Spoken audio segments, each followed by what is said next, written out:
I'm Clarke Speaks, the catastrophic injury lawyer. Welcome to The Verdict. Welcome to The Verdict. I'm Clarke Speaks. This is Brian Groesser. Brian, when you've talked in the first episode, you talked about workplace accidents and you talked about that they must be in the scope of employment. Can you elaborate? Can you tell us more about workplace accidents that are covered under workers' compensation? Sure. One of the biggest misnomers when it comes to workers' compensation is that if you get hurt at work, it's workers' comp. And that's not true. You can be injured at work and it still can't be workers' comp.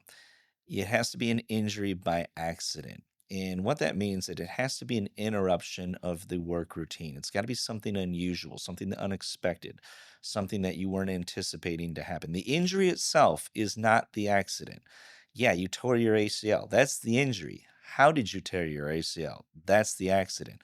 If you just tore your ACL because you were walking and all of a sudden your knee gave out on you and there was nothing related to work that caused it, is you had an unstable knee to begin with. It's when it's known as an idiopathic condition, but there wasn't anything on the floor. You weren't navigating stairs. You didn't slip on some wet substance or an oily substance on the floor. There wasn't a carpet that transitioned to hardwood that you tripped on.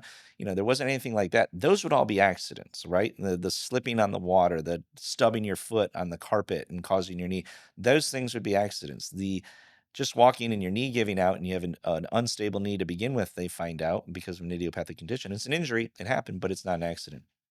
I had this case when I used to work defense. This is a perfect example. I had this case with an airline. And when you go to the airline, they check your bags, right? And so you go there and you put the bag down. This lady put her duffel bag down, and the ticket agent picked up the bag and put it onto the conveyor belt.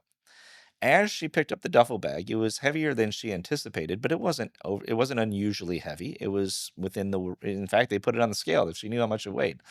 As she was moving that duffel bag to the conveyor belt, her shoulder gave out on her as she was doing that and putting it on the conveyor belt. It put the bag down and her rotator cuff tore. Serious injury. Had to undergo surgery, was out of work for an extended period of time. It's a valuable case if it was compensable. I argued when I was the defense attorney that it wasn't an injury by accident. We won at the deputy commissioner level and we won at the full commission level, all because it was accurate. That was not, yeah, an injury happened. It was a traumatic injury. She tore her rotator cuff. It wasn't an accident. She was just performing her normal job in the normal way, and it just so happened that her rotator cuff tore. Now, we'll use that example, but we'll talk about the most common injury in workers' comp by far in North Carolina is a back injury. Everything I just said, throw it out the window when it's a back injury. When it's a back injury, they're looking at a specific traumatic incident. So that same ticket teller who was picking up the bag and moving it over to the conveyor belt, if she felt her back pop as she was doing that, she can say, this is when it happened, right? I was doing it when I was putting this bag on, I could feel my back pop. That is known as a specific traumatic incident. It is compensable. It is a quote unquote accident in North Carolina workers' comp. As long as you can point to the time and place that it happened, and it doesn't have to be overly specific either. You take into account someone that's doing a delivery of furniture, right? And their back was not bothering them when they went to site A, but as soon as they finished unloading the furniture, their back was killing them. They may not remember which couch it was that they picked up or which dresser they picked up, but they know when they went to site A, their back was not bothering them. When they left site A, their back was killing them. That's typically going to be viewed as specific enough. But what you can't say is, my back was fine when I went to work that day. My back was killing me after I left work that day. That's likely not going to be viewed as specific enough. But that is the reason why back injuries are the most common injuries in workers' compensation cases, is because you don't require an accident for them. All other body parts you do. Is that limited to backs, or would that back principle be applied to others like shoulders and other things as The only well? thing it would be applied to is a hernia, and a hernia is a very specific type case that is typically not that big of a deal. You have a hernia. I mean, it's a big deal when you have it. No, let's not get me wrong, but um, when you have a hernia, it gets reduced and it's typically fixed. Like it's not going to be a problem going forward.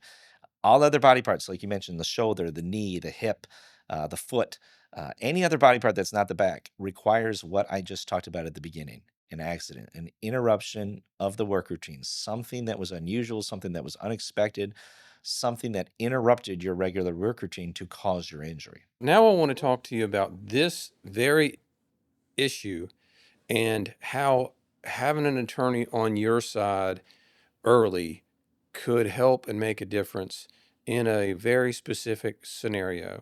So you described an event where the lady picked up the bag and she put it on, and her shoulder gave out. First, if she had heard a pop, would that make it compensable? Heard a pop where? In her shoulder. Okay.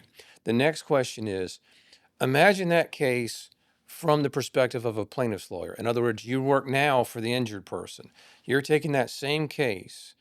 Are there questions that you would ask that might make it compensable? Is there evidence you could develop if you could go back in time to that very case, evidence that you could develop, questions that you could ask, if you could get into that case early that might make that exact case compensable? Yeah, and the attorney in that case did a good job. He tried to do that, and he tried to say that the duffel bag was unusually heavy. It was unexpectedly heavy. It looked like it was light, and when she picked it up, it was heavier than she anticipated, and it was, jerked your shoulder down.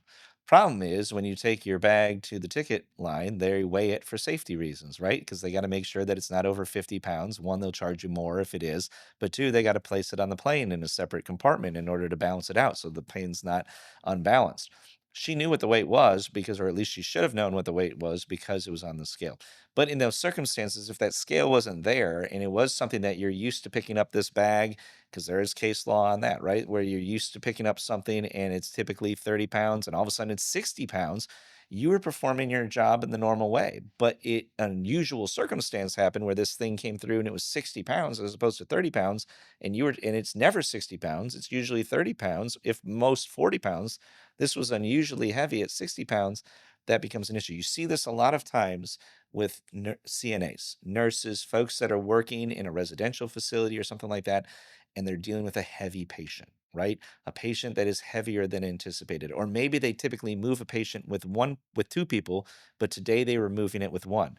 Yes, they were performing their normal job routine, but because they were doing it by themselves, all of a sudden this now becomes an accident. You wouldn't know that if you were unrepresented, right? You would just tell the adjuster, I was just doing my normal job. I was just helping the patient. Like I was just doing that. But what you didn't left out to the adjuster, which was meaningful, was that you typically do this with two people. You were only doing it with one on this particular day. And so the adjuster will end up denying your case because it's a shoulder injury. She's going to find that it's not an accident because you told her that it was within your normal job routine. There wasn't anything unusual that happened other than your injury. But what was unusual was the fact that you were doing it by yourself as opposed to with another person. And you always do it with the other person, but that other person called out sick that day. So you were moving or they weren't available at the moment. That becomes a compensable claim, even though it's typically the same thing that you always do, helping the patient. It's just that you were doing it by yourself that day. That's what makes it unusual. And if you don't talk about that at the beginning of your case, your claim could end up denied, even though it's a completely compensable case. Thank you, Brian. That was helpful. Thanks for joining us. Don't forget to subscribe and follow us to stay up to date with our weekly episodes. We'll see you next time.